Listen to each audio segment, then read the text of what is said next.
Hello, welcome to In 5 Minutes, where we'll discuss how epigenetics defeats evolution.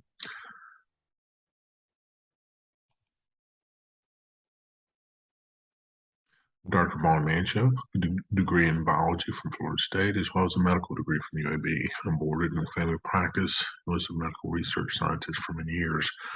My article is one of the ones I contributed to. On the left, we have the theory of evolution. The two squiggly lines are the DNA molecule. With evolution, a mutation occurs to the DNA.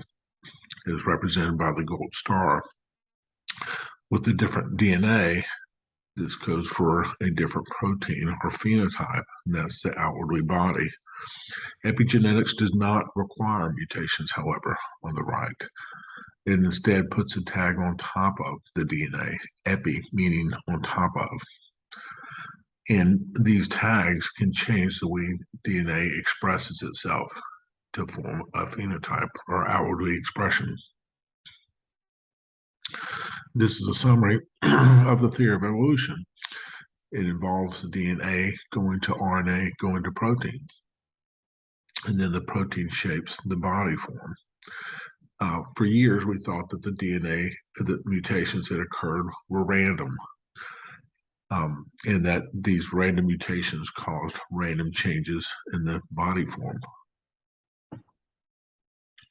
However, epigenetics is a bit more complex.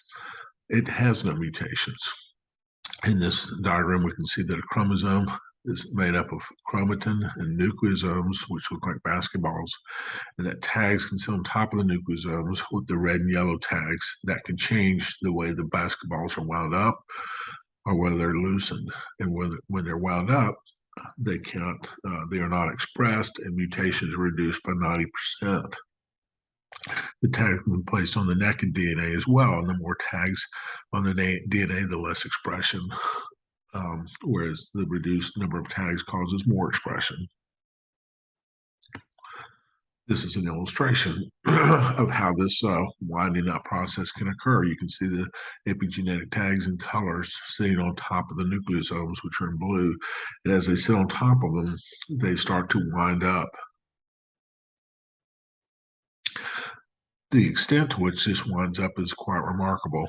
Our body has 40 trillion cells, each with about 6 feet of DNA in it. If you took this out and laid it end to end in space, it would go to the sun and back 600 times. The sun is 93 million miles from the Earth. It's almost a 200 million mile round trip one time.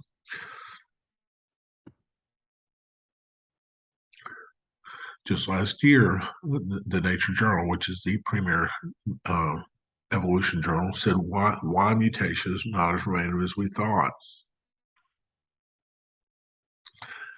Epigenetics controls the mutations that happen in a biased fashion, not a random fashion. In other words, evolution depends upon random mutations, whereas epigenetics sometimes can cause biased mutations. These biased mutations are used for epigenetic functions and occur over vast periods of time. Upwards of 50% of the evolutionists realize the mutational model itself needs to mutate to survive, and that is the title of a particular article in Biophysics and Molecular Biology last year. Join us as we explore further these different items at 5 minutes at a time.